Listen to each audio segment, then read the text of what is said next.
Bonjour à tous. Aujourd'hui dans Papa Parle, on reçoit Benjamin, un papa dynamique, champion dans l'organisation et la gestion du temps. I am the only daddy you got. I am the damn paterfamilias.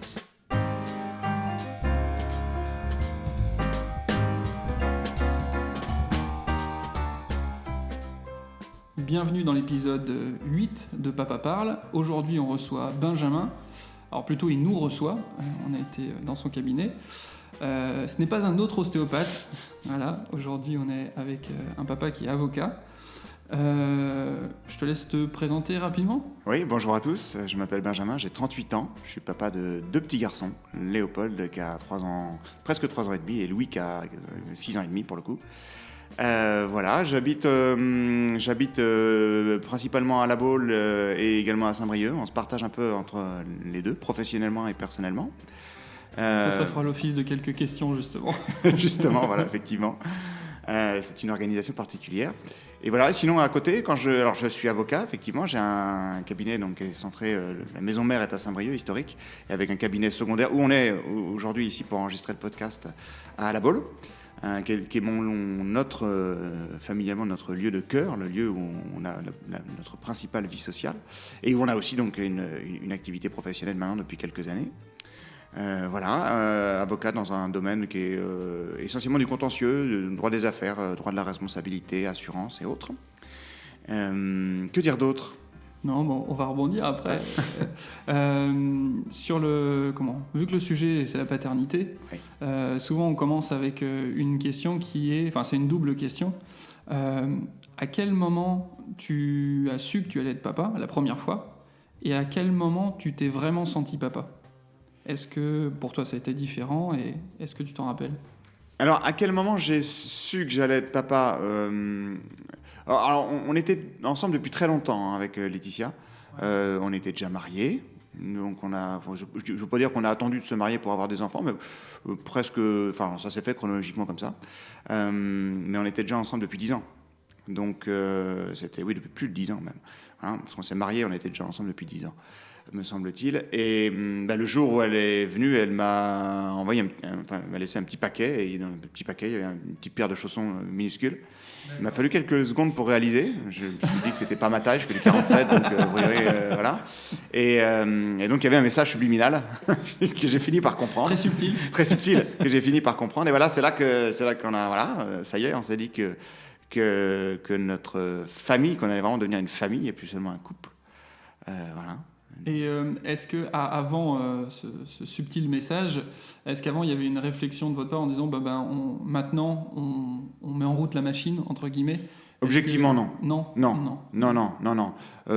J'ai un côté très machinal pour beaucoup de choses dans l'organisation, mais pas sur ce truc-là, pas sur cette partie-là qui est on sait jamais. Alors on n'a jamais tellement fait de plan que ce soit au niveau pro, le plan de carrière ou le plan d'établissement, de savoir à quelle date on allait avoir un chien, une maison, des enfants ou autre.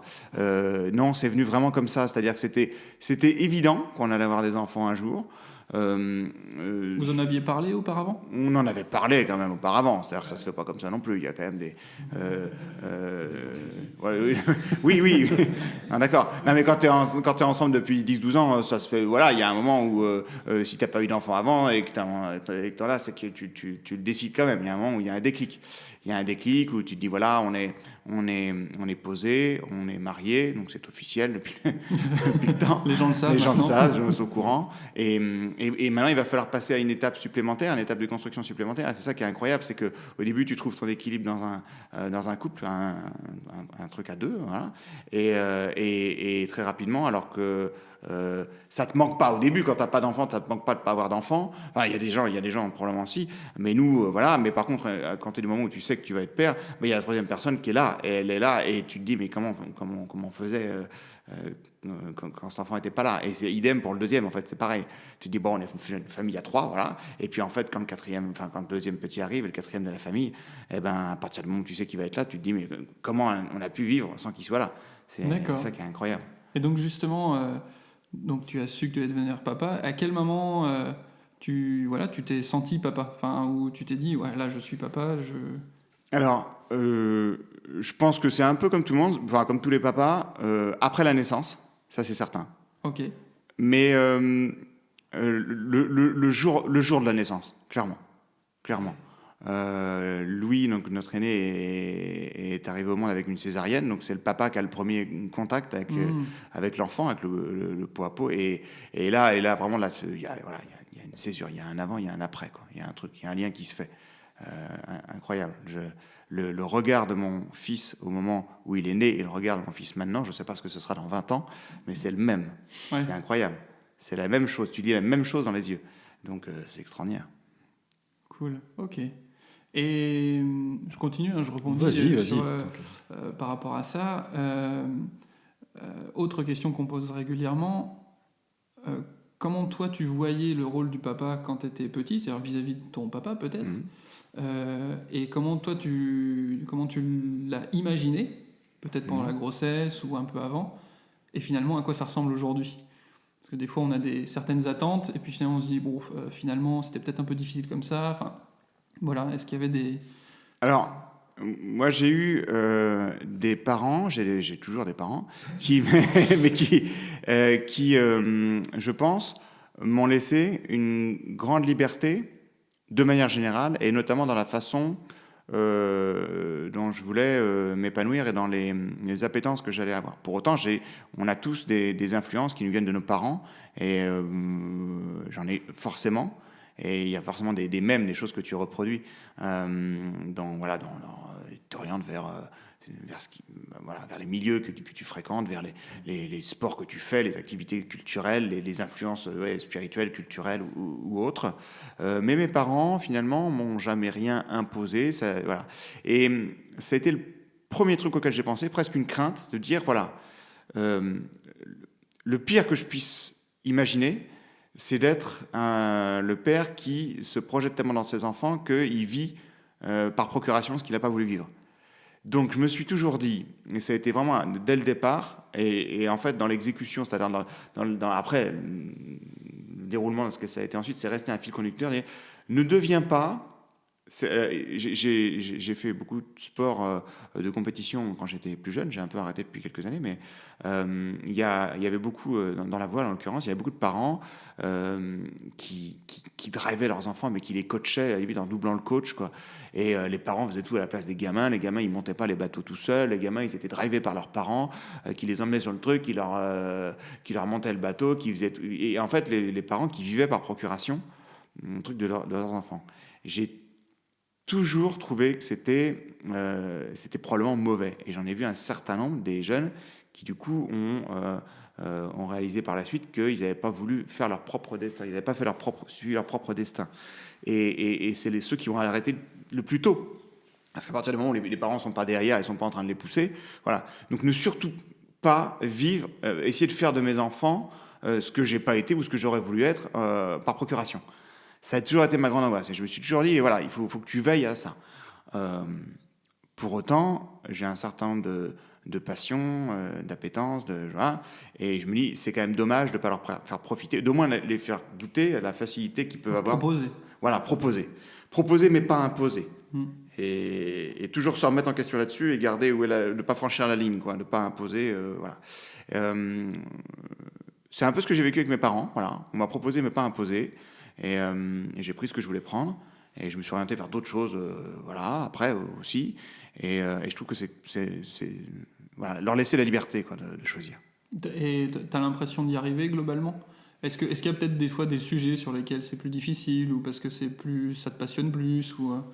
Oui, c'est-à-dire que oui, c'est ça, c'est-à-dire qu'à un moment il faut les orienter. Maintenant on est quand même capable de dire pour nos enfants ce qu'on estime être bien ou moins bien. Donc, et c'est quand même de notre responsabilité de les orienter vers quelque chose qu'on estime être bien. C'est-à-dire que c'est sûr, si le gamin, ça l'intéresse de passer 12 heures par jour devant la télé ou de jouer à la console, il y a un moment, ton devoir de parent, c'est de dire non, écoute, là, tu vas te lessiver le cerveau, quoi.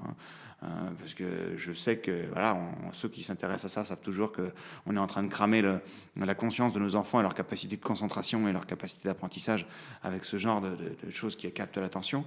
Donc voilà, on sait les orienter, il faut quand même les orienter. Après, oui, c'est par exemple sur le surf, moi j'ai mon petit Louis qui a 6 ans et demi, qui a commencé toutes ces choses-là, mais il a eu la possibilité de commencer ça très jeune. C'est-à-dire qu'à à 5 ans, il était sur un petit catamaran, il pouvait faire ça l'été, parce que l'école de voile est à 200 mètres de la maison. C'est un privilège extraordinaire, quoi. Il faut en être conscient et leur faire comprendre qu'il faut qu'ils en soient conscients de vivre dans ce milieu-là. Et je me dis que forcément, quand il me dit qu'il veut faire du bateau, ou qu'il veut aller faire du surf, ou faire des stages de surf, il a commencé l'année dernière, c'est quelque chose qui me parle beaucoup plus. Et je suis heureux, pourquoi ? Mais pas forcément parce que je veux absolument lui imposer de faire ce que moi j'aimerais qu'il fasse, mais parce que je suis capable de me transposer dans le plaisir que moi je ressens à faire ces choses, et que je suis capable de me dire qu'il va peut-être ressentir la même chose. Et comme moi je l'ai connu, je le connais, je le vis tous les jours quand je vais dans l'eau, tout ça, eh ben, je me dis que je sais à quoi il s'attend. Pour le reste, s'il décidait d'aller faire du foot, je sais pas à quoi il s'attend, ou n'importe quel sport collectif, parce que j'ai jamais fait de sport collectif, je saurais pas à quoi il s'attend. Je me dis que s'il veut le faire, je l'empêcherai absolument pas. Oui, pour toi, Sauf que serait OK. c'est l'inconnu. Voilà, ça évoque pas grand-chose. Donc je peux pas tellement savoir, voilà. Mais ce serait OK pour toi. Si Dans le principe, bien sûr, ouais, tout à fait.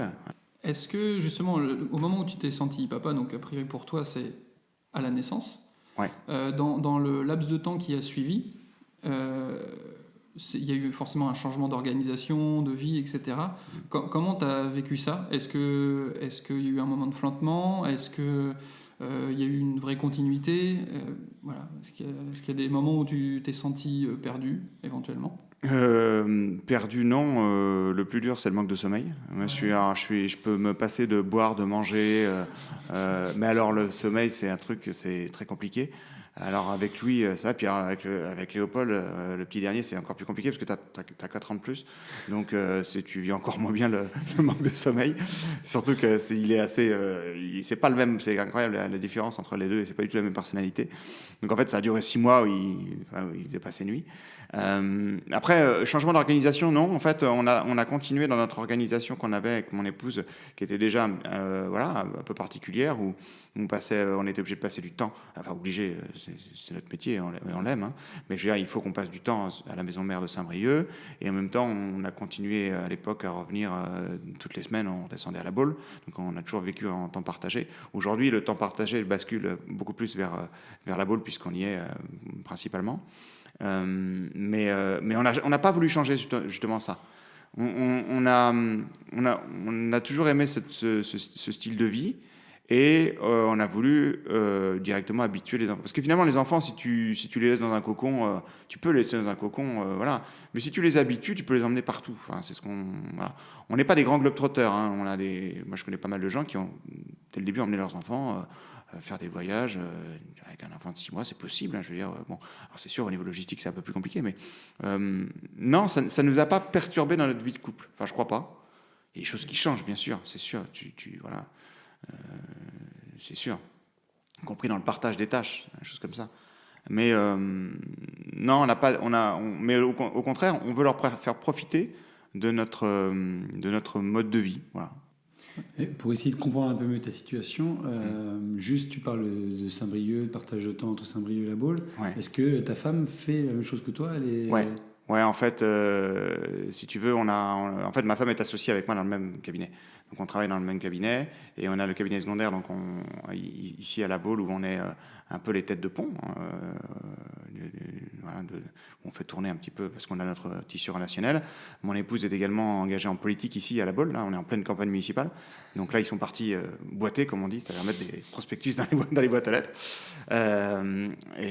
Donc oui, elle a les mêmes. On a le même mode de vie. Donc c'est aussi un choix de travailler avec son épouse. C'est-à-dire qu'on se voit toute la journée. Alors à Saint-Brieuc, on n'est pas au même étage. Là, ici, on est au même étage. Donc, en fait, on passe énormément de temps ensemble parce que toute la journée, non, parce que finalement, on a des boulots où il n'y a pas de quotidien et où on est beaucoup, beaucoup, beaucoup en déplacement. Donc, là aussi, en termes d'organisation, une fois, il m'est arrivé un truc extraordinaire, c'est que j'étais à Paris pour le boulot en semaine. Et puis, je sais pas, à 5 heures, je finis, je vais prendre le train retour. Et je ne savais pas du tout où elle était Laetitia, parce que je devais être parti depuis 1 ou 2 jours. Et puis, je pensais qu'elle était à Saint-Brieuc. Donc, Je vais faire la queue dans un célèbre café, à l'endroit où on boit du café hors de prix. Et en attendant mon gobelet avec mon prénom dessus, je lui envoie un texto à ma femme. Je dis bah, écoute, j'ai terminé, je prends le premier train, je serai là vers temps. Où est-ce que t'es ? Et elle me répond un texto. Je suis de Montparnasse, je fais une table. Et là, je lève les yeux, et en fait, elle était à 2 mètres de moi. Je pensais qu'elle était à Saint-Brieuc. Quoi. Vous êtes vraiment des Donc, j'ai amis répondu sœurs, à son texto, il tapant sur l'épaule. Bah oui, bah moi aussi, en fait. Je suis 3 places derrière toi, s'il te plaît, prends-moi un grand macchiato. C'est à peu près ça. Vous êtes des âmes sœurs, quoi qu'il arrive, vous vous retrouvez. Il y a un moment, oui, voilà, c'est ça. Et puis il y a des modes de vie assez, voilà. Donc pour dire qu'on n'a pas de quotidien, donc on est censé travailler au quotidien. On a le plaisir de pouvoir déposer les enfants à 2 à l'école le matin, et puis des fois de les récupérer, mais on n'a pas de quotidien. Mais par contre, on travaille ensemble, effectivement, et c'est aussi un choix d'équilibre de vie, d'être capable de rentrer à la maison sans ramener tous les dossiers, ne serait-ce que intellectuellement dans la tête, et de parler d'autre chose que du bureau. Même ça vous y arrivez ? Vous y arrivez justement, le fait de faire le même travail, de peut-être des fois plancher sur des dossiers similaires. Elle y arrive, moi un peu moins. C'est-à-dire qu'il y a un moment, tu me saoules, arrête de me parler de travail, là, parce qu'on est vendredi soir dans la voiture, voilà. Elle y arrive bien, et sur les grossesses, d'ailleurs, c'est assez intéressant. Moi, je pensais pas parce qu'on est dans nos métiers, on est forcément passionné de ce qu'on fait, on y passe, vu le nombre d'heures qu'on y passe, sinon c'est aliénant, mais j'ai appris beaucoup de choses en voyant mon épouse être capable, pendant ses grossesses, pendant le peu de temps où elle s'est arrêtée, c'est-à-dire le temps réglementaire pile, parce que quand tu es indépendant libéral, t'as pas une couverture sociale, voilà. Et donc, mais pendant le peu de temps où elle a fait, d'arriver à couper complètement des dossiers, mais vraiment complètement, parce qu'elle savait que derrière aussi il y avait un back-office et voilà, que c'était géré. Mais sa capacité à couper, je me suis dit, elle n'y arrivera jamais, quoi. Elle va partir 2 mois. Elle va jamais y arriver, quoi. C'est pas possible. Elle va pas lâcher le fil.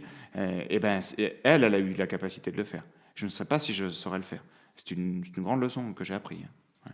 Et justement, par rapport à ça, toi, est-ce que tu avais pris tes 11 jours de paternité ? Mes 11 jours de paternité. Ah oui, alors je suis très mauvais en droit social. C'est elle qui fait ça. Non, je crois pas. Non. Non, j'ai pour l'accouchement, pour la césarienne, pour le premier, en fait, c'était un vendredi soir. Les deux sont arrivés des vendredis soirs, ce qui est assez pratique quand tu travailles. C'est quand même très très bien. Ils sont quand même assez bien éduqués, ces garçons. Et pour le deuxième, je me souviens qu'en fait, ils se sont marrés dans l'équipe au bloc parce que, il y a un moment, c'est parti en césarienne. Souvent, c'est un peu improvisé, c'était pas du tout prévu. Et puis il te file, tu vois ta femme partir, il y a un peu d'angoisse, un peu de panique quand même dans ce truc-là. Et il te file le truc, là, le tablier, la Charlotte, il dit mais équipez-vous et tout. Et moi je me suis équipé et le chirurgien a dit à ma femme, dites donc votre mari il est drôlement coquet, il a gardé sa cravate et ses boutons de manchette sous le truc. Je savais pas qu'il fallait se foutre un poil là-dessous et donc j'ai gardé ma cravate pendant tout l'accouchement. Tu voulais être classe pour c'est-à-dire non, je sortais du boulot quoi. Donc il y a un moment, quand ça devient naturel de porter ce genre de fringues, voilà quoi. Et, donc tu avais prévu un plaidoyer pour ton fils Non, pas du tout. Non. Je sais pas ce qu'on a échangé. Ça reste, c'est de l'ordre du tellement intime que je crois qu'on le sait inconsciemment, mais on n'est plus capable de le répéter en fait. Mais bon. Au niveau de tous les choix familiaux, etc. Enfin, qu'est-ce qu'on fait comme choix pour nos enfants vous avez l'air d'être un couple très soudé, une équipe qui marche, enfin voilà, ça roule. Est-ce que tout ça s'est passé très fluidement ? Est-ce qu'il y avait des divergences d'opinion ? Comment ça s'est fait ?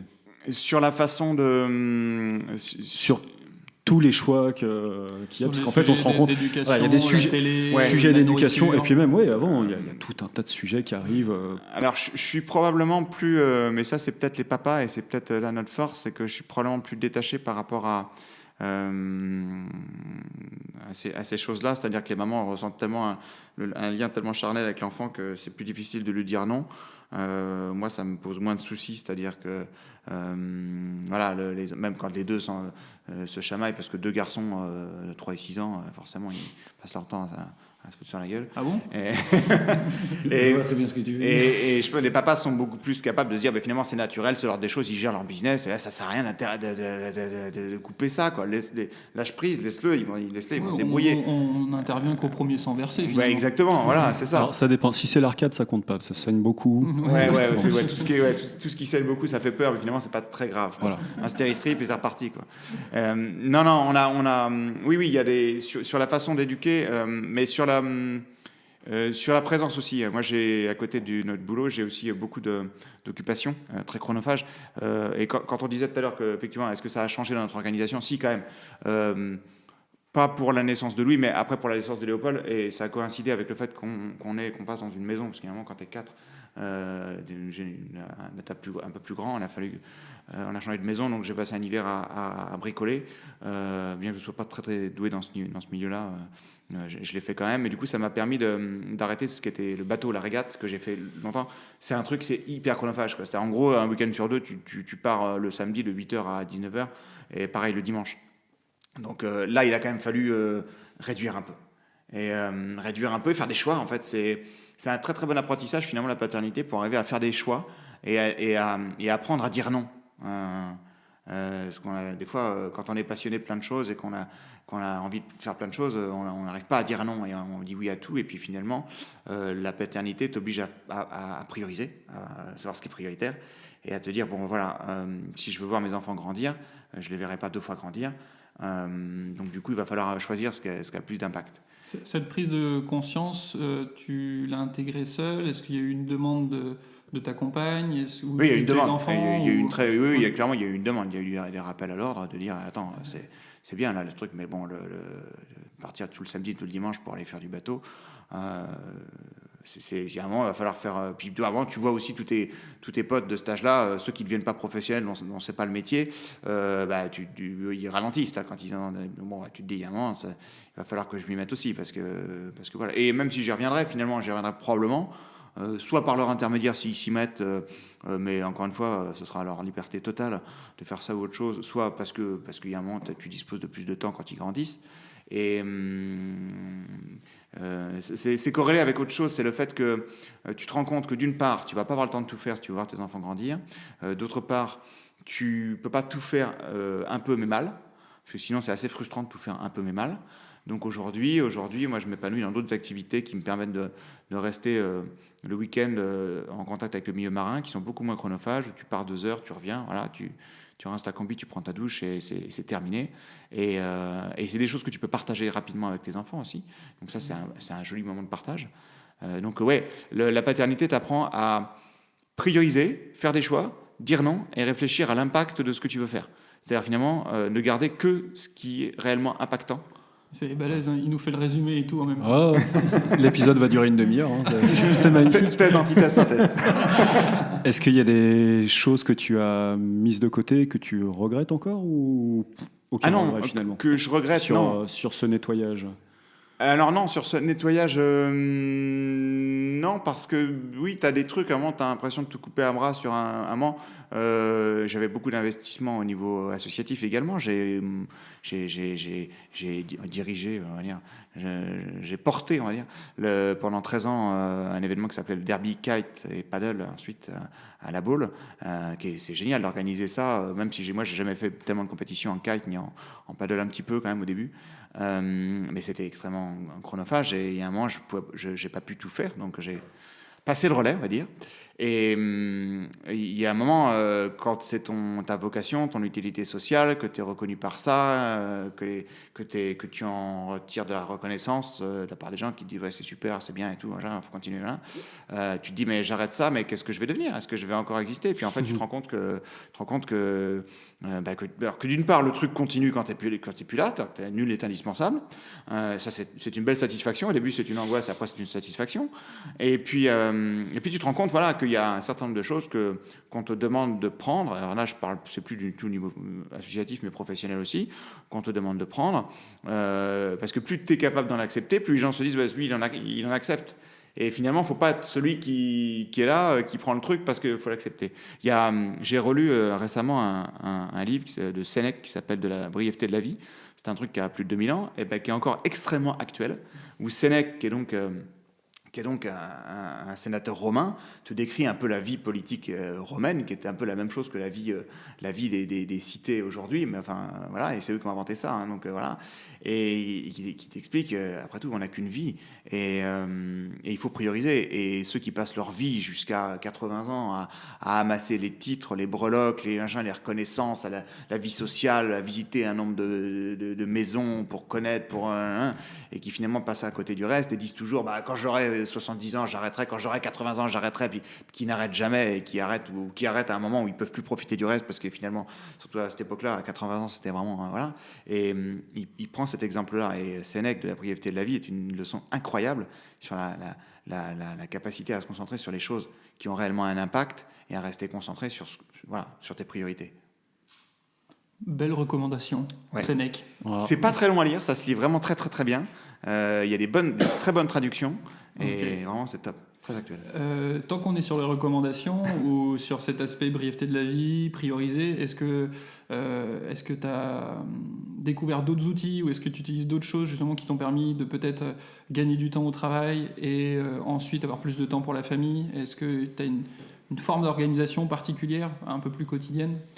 Alors, je suis un malade de l'organisation, c'est-à-dire c'est un sujet qui me passionne, un ayatollah de l'organisation, ce qui est en soi un non-sens, puisque quand on passe plus de temps à s'organiser qu'à faire les choses, on est très organisé, mais donc du coup je me soigne.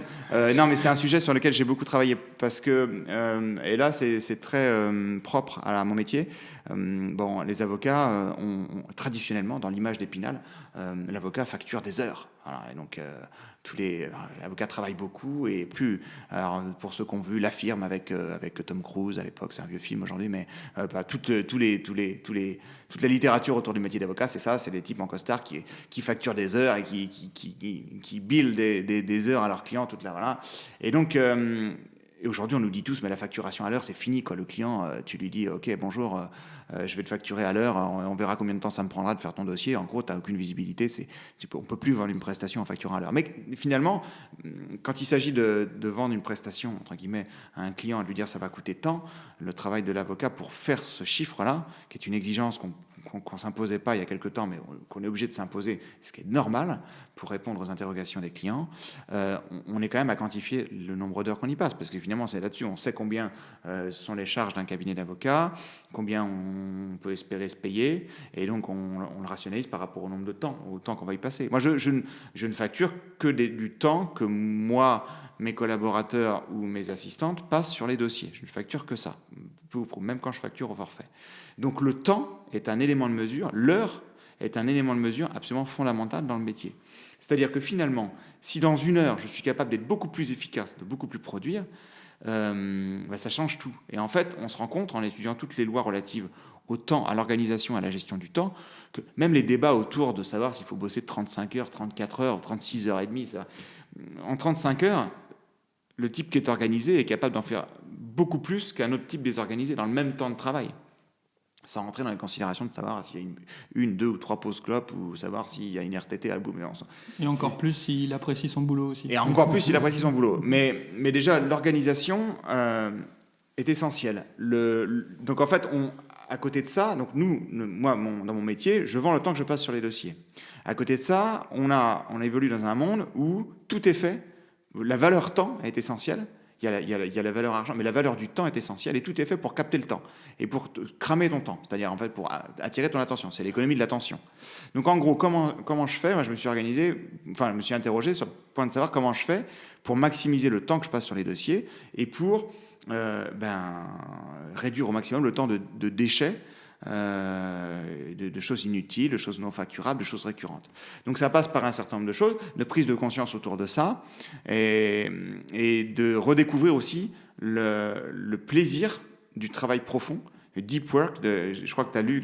Tu m'en avais parlé, je l'ai lu, ouais. Donc, hyper intéressant. Cal Newport a écrit un bouquin qui est un best-seller qui s'appelle Deep Work, et en fait qui explique tout ça en fait sur l'économie de l'attention, et qui explique qu'il y a un certain nombre de métiers où on ne vendra toujours que du jus de cervelle, le temps qu'on passe sur les dossiers. que ce soit des journalistes, des chercheurs ou des enseignants ou des avocats. Enfin, il y a plein de métiers comme ça. Les métiers de la médecine, c'est différent. C'est un rapport au temps qui est différent parce que le temps qui est facturé, c'est le temps en contact du patient. C'est-à-dire, grosso modo, hormis le travail administratif en France, oui, c'est assez important, mais grosso modo, tu fermes ton cabinet, tu peux pas consulter le patient, alors on pourra le consulter bientôt à distance, ça va venir beaucoup, mais voilà. Mais vraiment, dans mon métier, c'est fondamental. Donc après, c'est comment tu t'organises à hauteur de la journée, de la semaine, ou du mois, ou de l'année, mais surtout de la journée ou de la semaine, qui sont deux dimensions assez intéressantes, pour faire en sorte de passer le plus de temps à faire ce pourquoi tu es payé, c'est-à-dire faire du droit. Et pas réécrire 10 fois le même courrier que tu écris ou en substance le même truc, pas répondre à des emails ou passer ton temps à passer en revue les trucs qui sont dans ta boîte de réception que tu as fait 10 fois que tu les lis mais tu sais pas quoi en faire et donc en fait tu es comme un zombie sur ton truc. Voilà. Donc ça demande une autodiscipline très importante.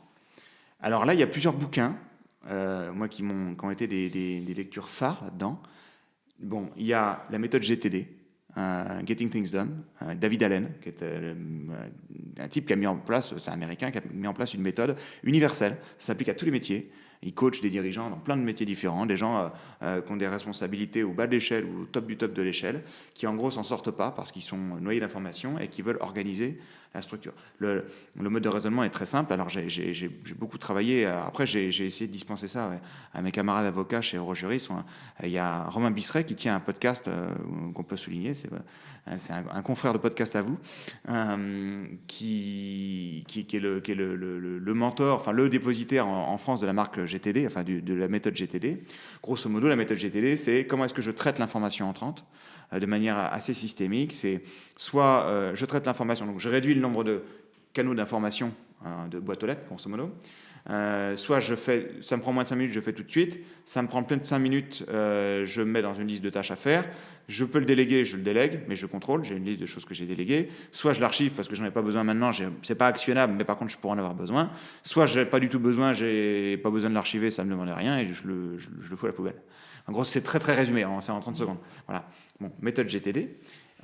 Que tu peux GTD, ça peut s'utiliser avec plein d'outils possibles, hein. Notamment moi j'utilise Evernote qui est un truc de prise de notes qui permet d'avoir des reminders. C'est mon deuxième cerveau et ça te permet, l'idée est assez belle parce que je suis aussi beaucoup influencé par toutes les philosophies orientales, d'avoir David Allen, il dit mind like water, c'est-à-dire que ton esprit parfaitement plat, il n'est pas en train de repenser à plein de choses auxquelles tu dois te souvenir, que tu dois faire mais que tu peux pas faire à ce moment-là, et qui t'empêche de se concentrer sur ce que tu es censé faire dans le moment présent.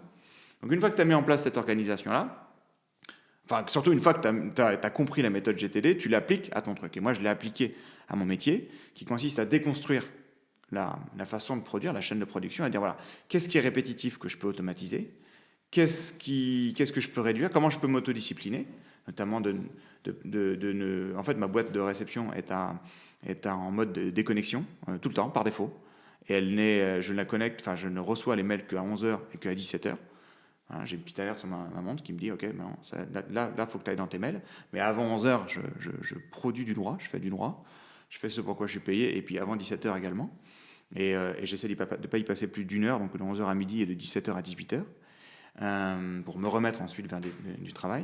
Donc voilà, tu enlèves tout ce qui est parasite, tout ce qui peut être automatisé. Donc le deuxième bouquin qui te permet de bien comprendre l'intérêt de ça, c'est Tim Ferriss, la semaine de 4 heures. Même si c'est un truc complètement utopique. Oui, fondamentalement, même lui, il ne travaille pas que 4 heures.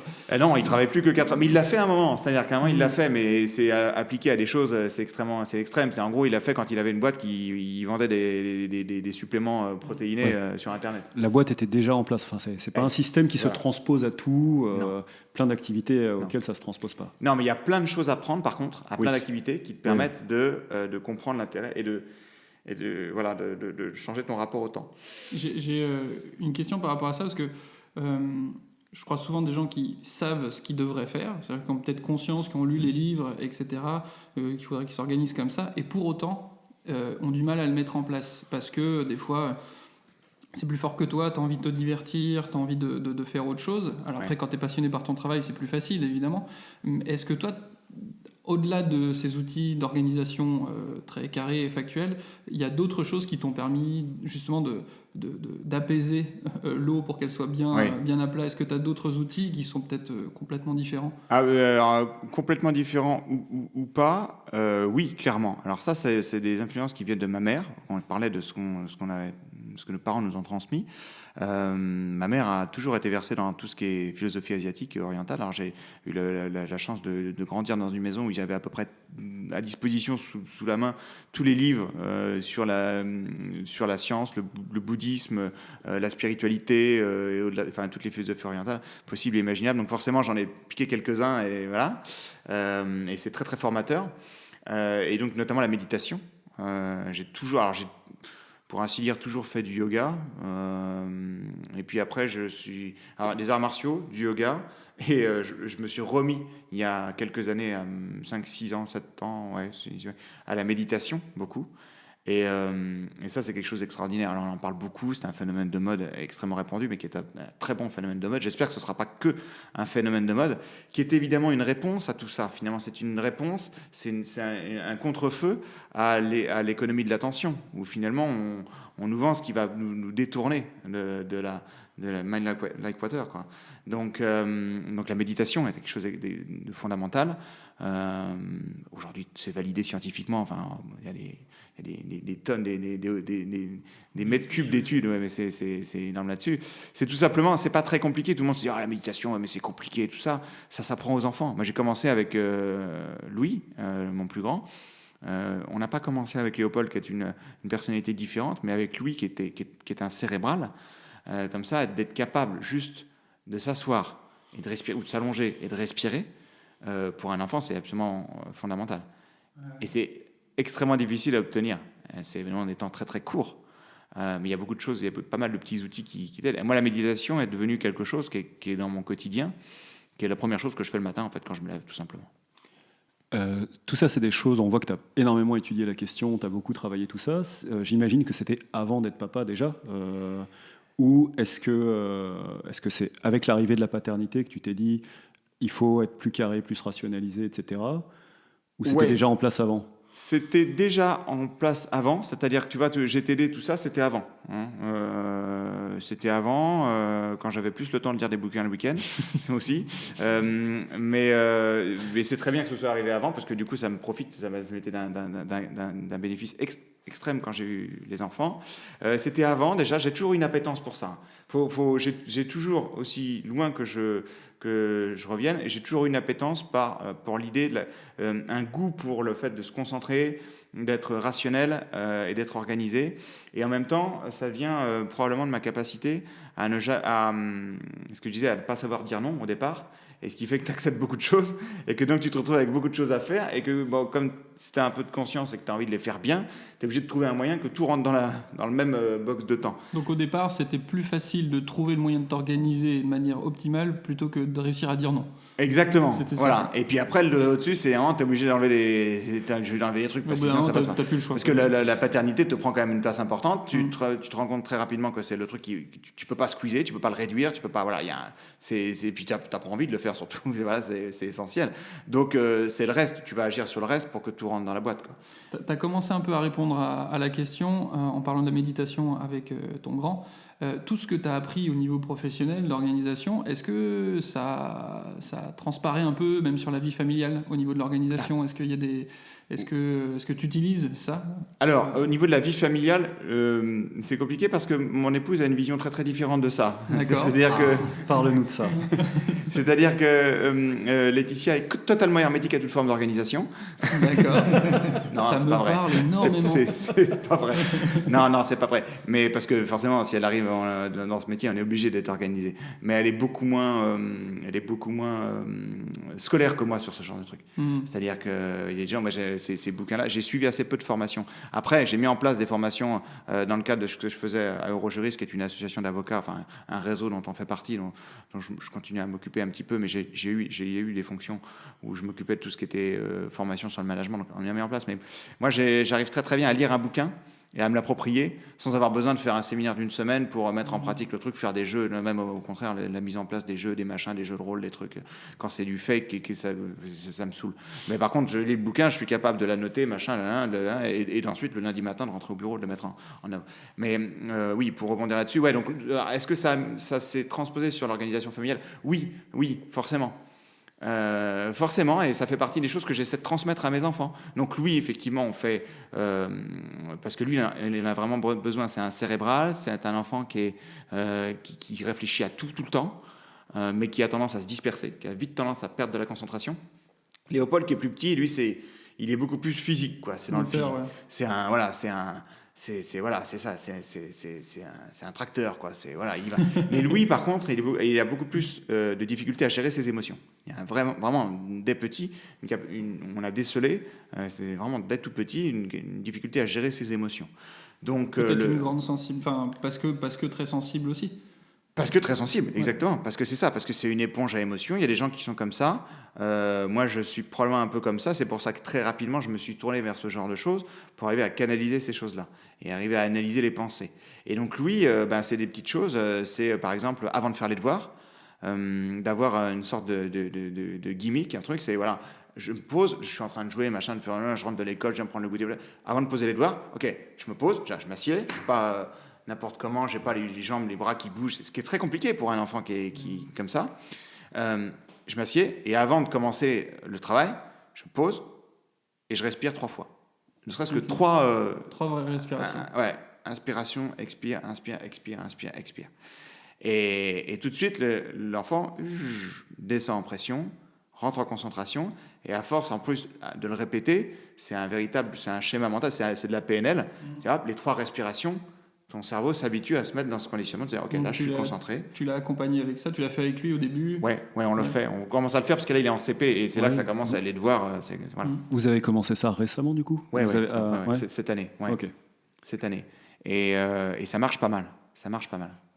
Est-ce que vous avez tenté d'autres petites expériences qui éventuellement n'ont pas fonctionné quand il était plus jeune, ouais. ou qui ont fonctionné d'ailleurs? Ouais. Est-ce qu'il y a eu typiquement la méditation, même avec des petites méditations guidées, il y a plein de petits outils, petit bambou, namatata. Normalement, il faudra en citer une 3e pour être. Non, t'inquiète pas, on n'a pas de sponsor pour l'instant. Il y a calme et attentif. Bon, mais des histoires. Alors ça marche. Ça marche bien en voiture, quand tu fais des longs trajets en voiture pour les enfants. Ouais. Ça marche pas mal, mais finalement, ils ne sont pas vraiment dans la concentration. Parce que, voilà. Mais par contre, on a eu beaucoup de mal à le faire.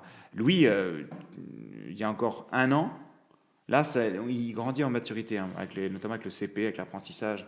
C'est vraiment un apprentissage de la concentration. Mais il y a encore 1 an, c'était incapable de, ne serait-ce que 3 minutes, l'aider à se guider sur une méditation guidée, à être allongé ou assis. Il était incapable de rester immobile. Il ne peut pas rester immobile. Et là, il faut apprendre à le faire. Mais moi, j'étais comme ça au début. Et quand c'est pareil, hein, c'est la même chose que pour certains sports vers lesquels je peux les orienter. C'est ta propre expérience qui te fait être capable de transposer ce qu'eux peuvent en tirer comme bénéfice. Et donc, tu as envie de les pousser à ça parce que tu sais ce que toi, t'en as retiré. Mais est-ce que du coup, au même titre que tu disais pour le sport, où tu vas les guider peut-être pour leur dire tiens, découvre ça, est-ce que pour la méditation, tu accepterais qu'ils disent non, papa, en fait, j'ai pas envie de l'utiliser? De toute façon, ce sont des choses qui sont tellement profondes, tellement intimes, tellement fondamentales que tu peux pas mettre quelqu'un s'il est réfractaire, quoi. C'est pas possible. Maintenant, j'insisterai probablement plus sur l'échelle des priorités pour qu'il fasse de la méditation que pour qu'il fasse du surf. Parce qu'à la limite, bon, voilà. Mais sur l'échelle des priorités, oui, là, je veux dire, c'est tellement fondamental. C'est une protection, c'est vital, quoi. C'est se protéger contre la dérive de la capacité à utiliser nos cerveaux. C'est de l'hygiène, quoi. C'est de l'hygiène, ouais, c'est ça. C'est de l'hygiène, ouais, tout à fait. C'est comme brosse-toi les dents, quoi. C'est ça, exactement. Donc pour toi, ça fait partie de la bienveillance que... Surtout, on ne transige pas sur le fait de se brosser les dents et bientôt, on ne transigera plus sur le fait de méditer. C'est comme ça qu'on arrive à être des ayatollahs. Non, mais c'est vrai, je pense on parle beaucoup de l'hygiène physique, voilà, se laver, brosser les dents, etc. Ouais. Mais on a finalement encore peu de choses sur l'hygiène mentale. Oui, exactement. Ouais. Et la méditation en fait partie. Après, il y a sûrement d'autres outils qui existent. Mais... Après, ces choses-là, ça peut paraître là quand on écoute un podcast comme ça, qu'on passe 1 heure à écouter ça. Les gens qui écoutent ce podcast vont peut-être se dire, ce type-là, mais c'est quoi, sa vie, elle est minutée. Le mec, il sort pas des. Non. Oui, d'ailleurs, lâchez-vous dans les commentaires. le mec, ça va être chiant à mourir, sa vie. Alors, des fois, c'est ce que je me dis. Je me dis, ouais, non, effectivement, toute la semaine, ton réveil, il sonne à 6h10 pour qu'à 6h15, tu sois sur ton coussin de méditation. Il y a un deuxième bip sur ta montre qui fait qu'à 6h35, ça te dit qu'ok, t'as médité 20 minutes. T'arrêtes. Ceci est vrai. Et il faut que je sois ensuite dans le garage pour faire de l'exercice à 7h20. Et là, le petit, le grand, en l'occurrence, Louis, me suit maintenant. Il va faire ça. Et voilà. Et tu te dis, c'est un truc de fou. C'est un truc, t'es une machine, t'es un robot. Pas du tout. Pas du tout. Parce que c'est ça qu'il faut bien comprendre. C'est que une grande rigueur sur l'organisation, la gestion du temps, te permet de faire déjà plein de choses que tu pourrais pas faire si tu n'étais pas du tout organisé. Donc moi, j'aime bien faire plein de choses. Le fait d'arriver au bureau le matin à 9h moins le quart et de me dire que j'ai pris le temps de ne rien faire, c'est-à-dire méditer, c'est-à-dire ne rien faire, et ne penser à rien pendant 25-30 minutes le matin, que j'ai eu le temps d'aller me préparer physiquement, réveiller mon corps, faire circuler le sang, voilà, parce que je sais qu'en plus, ça va me permettre de me poser dans la journée. Je vais être moins comme ça. Je vais être réveillé et en même temps posé. Donc voilà, je vais être bien. Tout ça, et le fait de savoir que, par exemple, j'arrive au bureau et que je ne vais pas regarder mes emails avant 11h, te laisse une liberté incroyable pour réagir à tout ce qui n'est pas prévu. Et ne pas être parfaitement disponible à accueillir ce qui n'est pas prévu, puisque 30% de nos journées sont composées de choses qui sont non prévues, qu'on ne peut pas planifier, qui vont arriver. Alors après, soit tu es complètement dans le jus total, tu es à la bourre parce que tu n'as pas fait, parce que tu as une liste de trucs à faire, tu n'es pas contrôlé, tu n'es pas sous contrôle, et tu ne peux pas réagir bien à ce qui est urgent, et notamment à des opportunités, parce qu'il y a des opportunités qui arrivent, qu'il faut savoir saisir. La vie est faite d'opportunités. Voilà. Donc le fait de s'organiser, d'être assez carré sur plein de choses, de faire des choix dans ses priorités, et d'exécuter ça sur un plan assez routinier, te permet d'être ouvert tout le reste du temps pour le reste. Donc une grande rigueur te permet finalement d'être beaucoup plus souple. Exactement. C'est ça. Il y avait, alors ça c'est un autre type de lecture dans le livre de Fred Beauchesne, qui était un grand organisateur d'événements voile. Si vous avez vu la planche à voile à Paris, là, dans la piscine avec les ventilateurs, tout ça, et qui a été un des premiers à traverser l'Atlantique en double en planche à voile, disait, il a l'habitude d'organiser des événements de grande ampleur comme ça, et qu'il avait appris ça d'un manager de chez Obicat, la marque qui faisait, alors j'ai couru aussi beaucoup à Obicat, qui s'appelait Michel Corregliano, qui disait, sur les événements, c'est maniaque dans la préparation, cool dans la réalisation.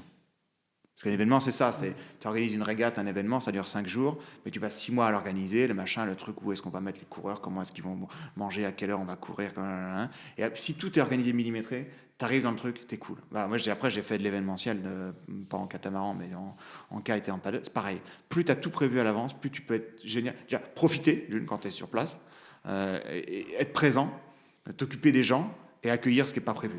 Oui, et puis gérer l'imprévu. En fait, si j'ai bien compris, toi, tu es surtout dans la maîtrise de tout ce qui peut être maîtrisable. Ouais. Et comme ça, en fait, tu peux c'est Tim Ferriss. Faire face à l'imprévu. C'est Tim Ferriss, c'est ça. Hein. C'est en gros, tu déconstruis tout ce que tu priorises, tu dis voilà, qu'est-ce que je veux faire, quels sont mes objectifs. Ensuite, tu déconstruis la façon dont tu le fais.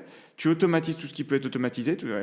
C'est la digitalisation, c'est ça, hein, finalement. Hein. C'est pas que utiliser des outils, c'est surtout se faciliter la vie. Hein. Moi, quand j'utilise un nouvel outil ou une nouvelle technique, je suis pas du tout un acheteur compulsif, être le dernier à faire la queue, le premier à faire la queue devant l'Apple Store ou rien du tout. Je suis pas du tout accro à ça. Mais si j'utilise un nouvel outil ou une nouvelle technique, c'est qu'est-ce que ça va m'apporter.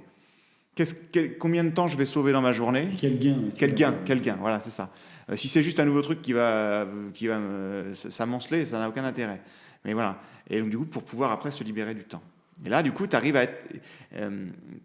même dans mes fonctions aujourd'hui, dans les fonctions que je garde dans les trucs associatifs ou autres, je m'attache à savoir quel va être l'impact que je vais avoir dans les projets que je vais mener. Et je choisis pas forcément les fonctions les plus honorifiques auxquelles on pourrait vouloir que j'aille, mais celles qui ont le plus d'impact.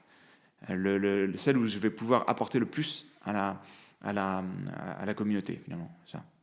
Bon, voilà.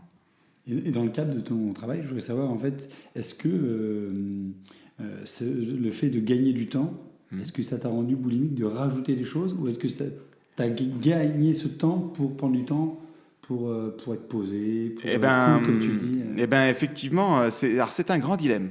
Parce que mais c'est un choix, c'est un choix de luxe, hein, de se dire finalement, j'ai gagné plein de temps, à quoi je l'utilise?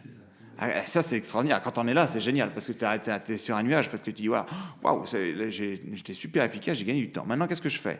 Alors, est-ce que je fais rien? Est-ce que j'utilise pour me recharger les batteries? Est-ce que j'utilise pour ma famille? Est-ce que j'utilise pour mon travail? Parce que ça, les robots te diront, enfin les fous du travail te diront, finalement tu peux l'organiser pour facturer plus, pour travailler plus, pourquoi pas? Ça peut être un choix. S'il y a des nouveaux défis, c'est ça qui est formidable. Mais si tu as appris à dire non, ça veut dire que tu as appris à renoncer à certaines choses. Donc je crois que c'est un choix très personnel. De se dire quel est le curseur entre qu'est-ce que je fais de ce temps gagné, quoi. Est-ce que je l'utilise pour aller faire du surf, pour être avec ma famille ou pour passer plus de temps au travail ou pour aller faire plus de rencontres. Alors ça, c'est un subtil équilibre, je pense que c'est très personnel. Mais moi, le résultat, c'est un peu de tout. Ce temps généré, ce temps gagné en efficacité me permet de faire beaucoup de choses sur le plan professionnel, de me concentrer sur le plan professionnel sur ce qui me... là où je ressens le plus d'accomplissement, où je m'éclate le plus en fait, tout simplement, de mettre en œuvre des nouveaux chantiers, des nouvelles choses, et puis aussi de passer plus de temps en famille, et aussi de passer plus de temps sur l'eau. Donc en gros, tu écoutes tes besoins à l'instant T, savoir, tiens, j'ai du temps. Ouais, à l'instant T, ou même à plus long terme, s'il s'agit de faire des choix d'organisation pour l'avenir. Voilà. Mais tu t'écoutes à ce moment-là. Ah oui, de toute façon, oui, il faut apprendre à s'écouter. Oui. Le fait d'avoir plus de choix et le fait d'avoir plus de temps et d'être mieux organisé, finalement, augmente tes choix. Exactement. Tu peux un peu plus choisir quelle va être ta vie, quoi. Mais c'est un super pouvoir d'être capable de jouer avec les lois du temps, de changer son rapport au temps. Dans les mêmes 24 heures, d'arriver à faire beaucoup plus de choses que les autres. C'est extraordinaire. C'est la loi de Parkinson. Hein. Une tâche, mais pour être accomplie exactement le temps qu'on lui assigne. Oui. Donc si tu travailles en bloc, c'est aussi partie, c'est une parenthèse d'une bonne organisation, de bonne gestion du temps, c'est d'arriver à regrouper, à faire des blocs de temps et à regrouper les catégories de tâches par catégorie de tâches. C'est-à-dire qu'effectivement, si je fais 10 minutes de mail, puis 30 minutes de travail, puis 30 minutes de rendez-vous, puis 30 minutes... Non, il faut regrouper. Tu fais une après-midi de rendez-vous, tu fais 1 heure de mail, mais à des heures bien précises. Regrouper les tâches par catégorie. Hein, c'est comme avec le linge sale. Hein. Si tu fais tourner une machine à chaque fois que tu as 3 chaussettes, enfin 4 en général, enfin quoi que c'est souvent 3. C'est le problème des chaussettes, c'est pareil. Alors que si tu attends d'avoir à peu près une machine complète, voilà, et que tu passeras moins de temps qu'à faire 5 machines différentes. Voilà. Bon, c'est pareil. Mais ça peut paraître complètement évident à des gens de dire je ne veux pas lancer une machine avec 3 couverts dans le lave-vaisselle ou avec 2 paires de chaussettes, mais qui dans la vie de tous les jours n'est pas forcément évident aux gens en disant je ne veux pas traiter un mail, ensuite je vais aller faire ça ou ça, et on perd effectivement. Voilà. Et surtout, une fois que quand tu traites tes mails, le faire tout d'un coup, c'est-à-dire que tu traites tes mails, tu n'es pas à faire autre chose, tu traites tes mails, et le mail, il est lu, il est ouvert, il est traité. Je sais pertinemment, parce que dans mon organisation, je suis parfaitement organisé, je sais parfaitement quoi en faire.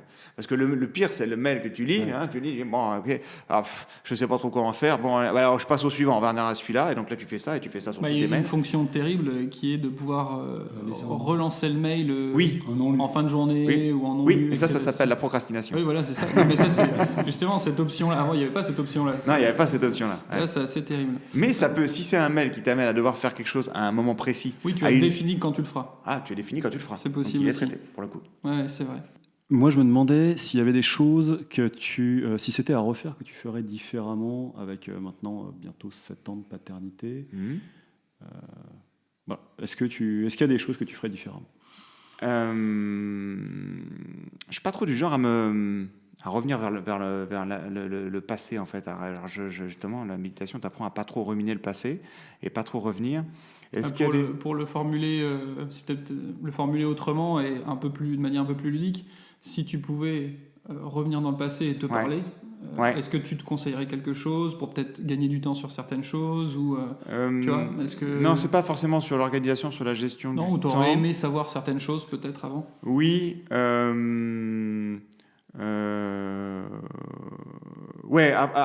Apprendre plus tôt à savoir dire non et à savoir prioriser et dire non. sur certaines choses, tu vois, dans la façon d'avoir fait plein. J'ai appris les principales leçons que j'ai tirées dans ma vie. C'est complètement un lieu commun de le dire, c'est par les échecs. C'est quand j'ai trop chargé la mule, il y a un moment ou deux où tu te charges trop la mule, tu dis, bah, finalement ça passe. Voilà. Moi je me souviens toujours mes parents me dire tous les ans, depuis à partir de la 6e, là tu t'amuses, tu bosses pas, hein, tu fais des trucs, tu vas faire du... Ouais, l'année prochaine, tu vois, ça va être autre chose. Ils m'ont répété ça probablement jusqu'à la 5e année de droit. Attention, la 5e est une année charnière. La 4e est une année charnière. Tu vas pas pouvoir faire ça tout le temps. Ouais, bon. Et puis finalement, les plus gros apprentissages, ça a été les moments où j'ai trop chargé la mule et tu te dis, ouais, non, là t'as pas su choisir, t'as voulu tout faire. Et tu t'es cramé parce que t'as quand même besoin de 8 heures de sommeil et voilà, c'est pas possible, quoi. Et donc là, oui, notamment de savoir prioriser, dire non et renoncer à certaines choses pour mieux avancer sur d'autres, c'est quelque chose que j'ai appris, que j'aurais aimé apprendre bien avant.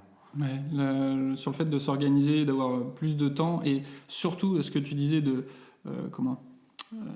l'eau calme, c'est-à-dire de ne pas avoir 1000 choses qui tournent dans la tête. En tant que papa, ça m'a permis de profiter beaucoup plus des moments que j'avais avec mes enfants. C'est-à-dire que même si factuellement j'avais 1 heure avec eux, avant c'était 1 heure où je la subissais parce que j'étais en train de dire merde, j'ai pas fait ça, il faut que je fasse ça, et puis ils me sollicitaient, etc.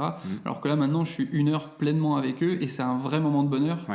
Parce qu'avant, j'ai bien mis dans des cases ce qu'il y avait à mettre dans des cases, quoi. Ça, c'est dans les choses que j'ai utilisées dans ce que tu m'as dit, les lectures dont tu as parlé, ça m'a beaucoup aidé par rapport à ça. Voilà. Quand tout est bien rangé dans la tête, derrière, chaque moment est plus agréable. Et puis, au-delà de ça, d'arriver pendant ces moments-là à se défaire de des petites choses qu'on a à côté de nous. On en a parlé dans un épisode précédent. C'est très difficile. C'est très, très compliqué. Alors là, c'est pareil, c'est un autre... Les smartphones, c'est chaud. Tu en es où là-dessus, axe d'amélioration encore. Mais très compliqué parce que c'est une vraie drogue. Work in progress. Déjà, le coup des emails depuis... Alors, je peux encore consulter mes emails avant 11h et 17h avec le truc. Donc ça, c'est une sorte de... Quand tu as besoin d'un peu de dopamine, tu prends un peu d'emails comme ça pour être sûr que le monde ne s'arrête pas de tourner avant 11h parce qu'il y a un mail auquel tu aurais dû répondre. Ce qui n'arrive jamais, en fait. Bon, voilà. Mais ça, c'est un gros axe d'amélioration. Ouais. Mais c'est important ce que tu dis, notamment dans le fait de faire plein de choses et d'être capable d'accomplir plein de choses. Notamment, Pierre-Yves, dans ton organisation, dans tout ce que tu fais, tu as plein de choses. Tu es un papa, tu es un ostéo, tu as plein d'activités à côté qui sont même aujourd'hui des métiers à côté. Et dans ce qu'on nous prédit du futur du travail. Un futur du travail où on va avoir beaucoup moins probablement de lieux physiques de travail. C'est Albert Mège, vous parliez dans un épisode précédent des slashers, en fait, des slashers. Voilà. C'est Albert Mège, qui est major de Polytechnique et qui a une société qui s'appelle Présence, qui réfléchit autour de tout le travail, qui a une super conférence TED à TED Polytechnique autour de ça, où il raconte le futur du travail. Il dit, voilà, en 2035, je ne travaille plus, je slash. Je suis un slasher. Et donc, il raconte l'avenir de ses filles, ses propres filles, qu'il imagine. Il dit, voilà, elles ont plus un employeur, elles ont plus un truc, mais elles reçoivent le matin une proposition de travail parce qu'elles sont leaders dans telle chose, elles sont telle compétence, donc voilà. Donc il n'y a plus de lien avec une entreprise, avec des horaires de travail, des choses. Donc, et après elle choisit, elle prend pas, elle transfère à une autre la tâche de travail, et l'organisation du travail se fait comme ça.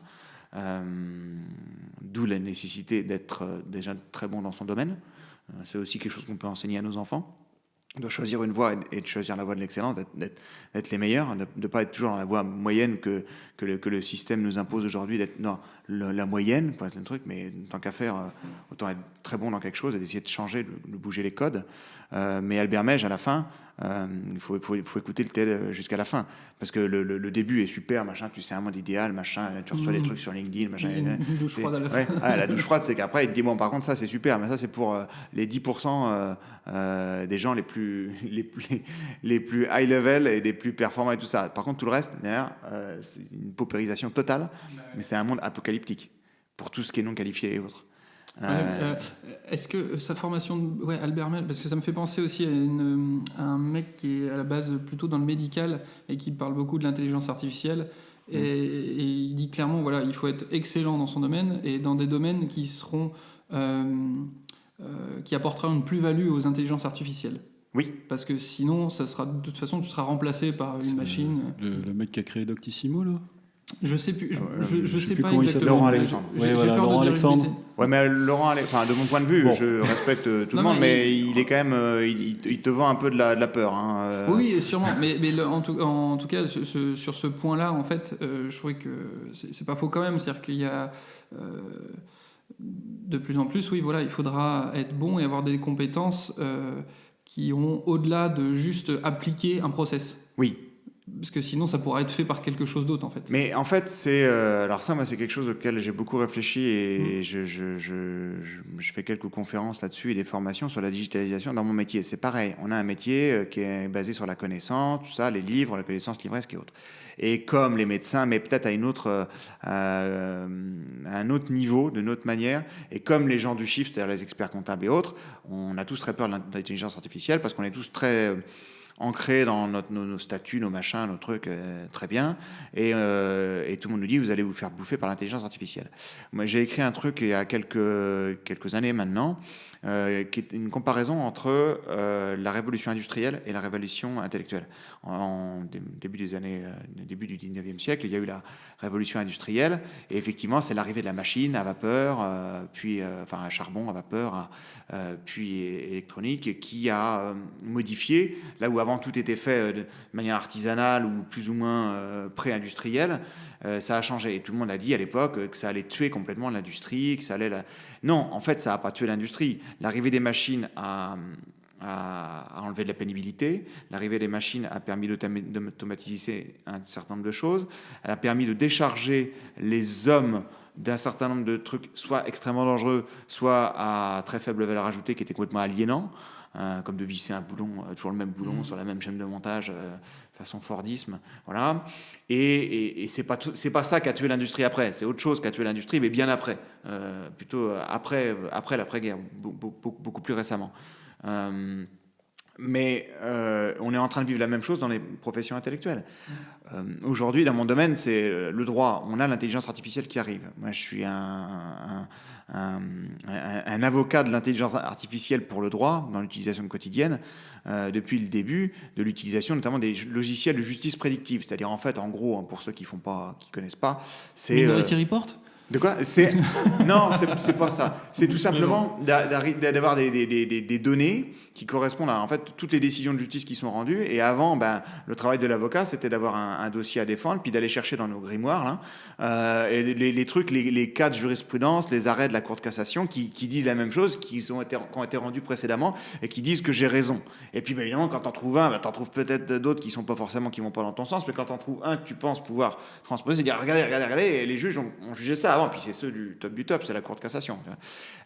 Aujourd'hui, on a la possibilité de faire ça plus de manière uniquement qualitative, en mettant en relief une jurisprudence comme ça, cherchée comme ça, dans un grimoire, comme on cherche une aiguille dans une meule de foin, mais d'analyser des données de décision grâce à l'intelligence artificielle, ce qu'on ne pourrait pas faire, ou alors il faudrait des mois et des mois avec des armées de stagiaires, et d'arriver à en tenir une synthèse, en disant, regardez, sur la masse de dossiers qui ont été jugés sur ce point-là de question, voilà la tendance qui se dégage.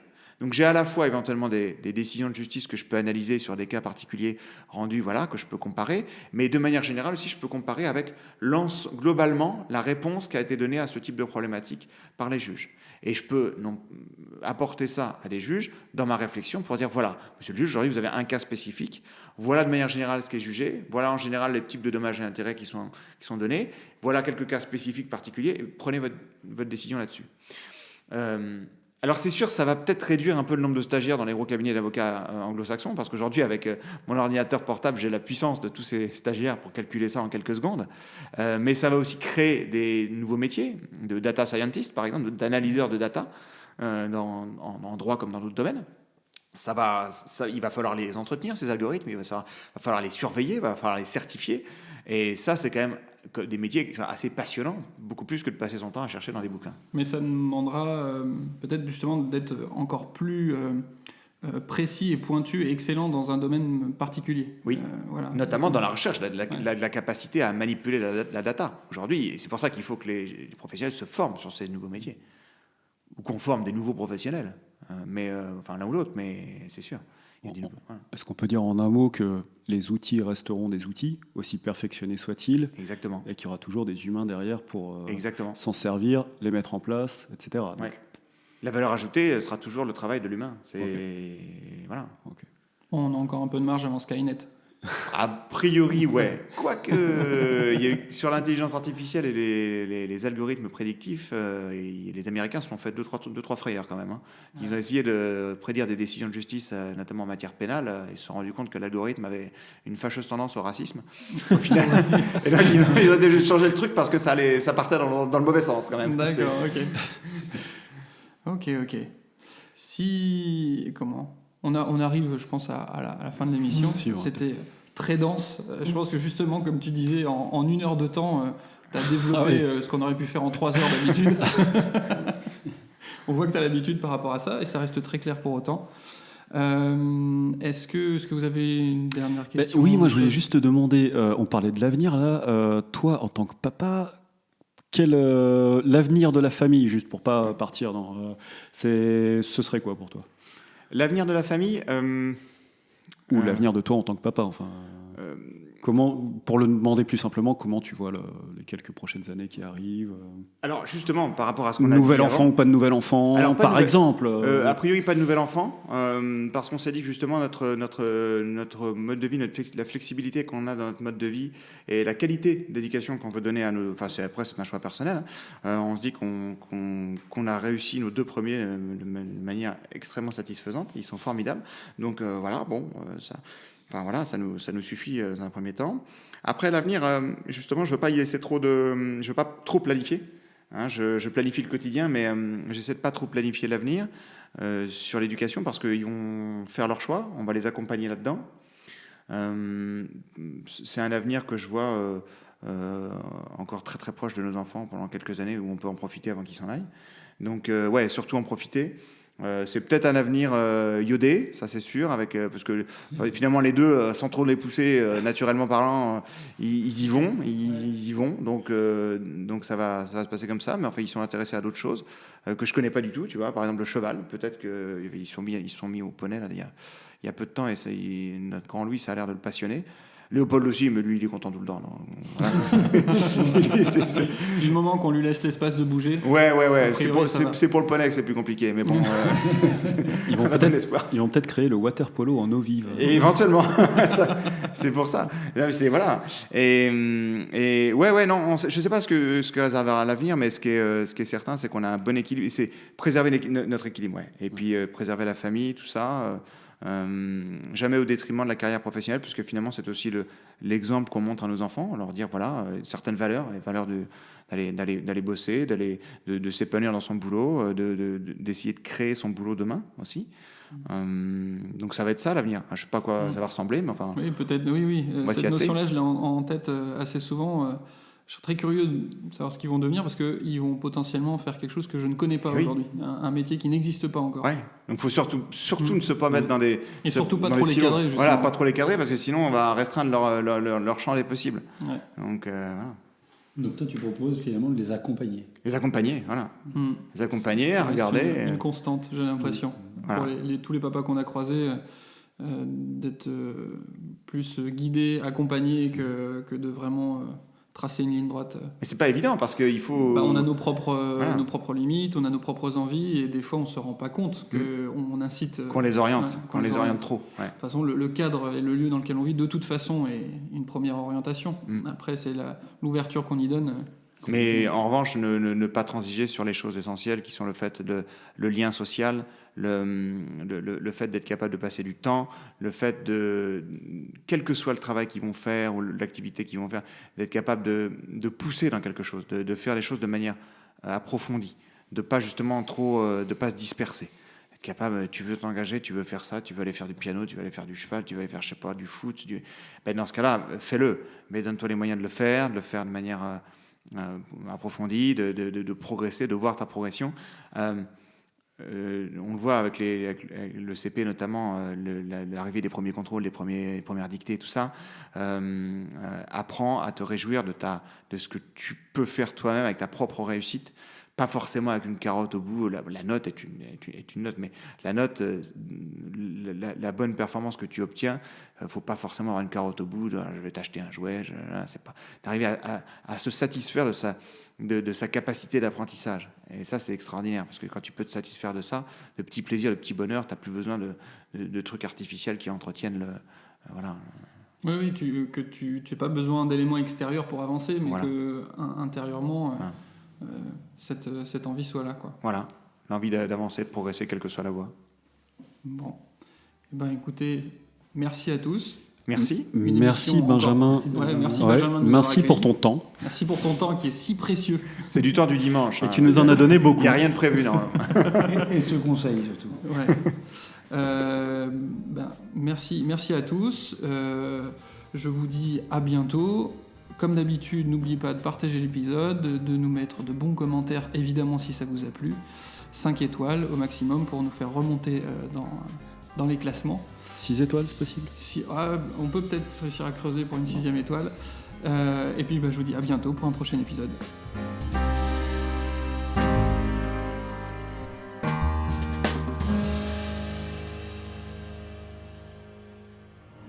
Je suis ton père.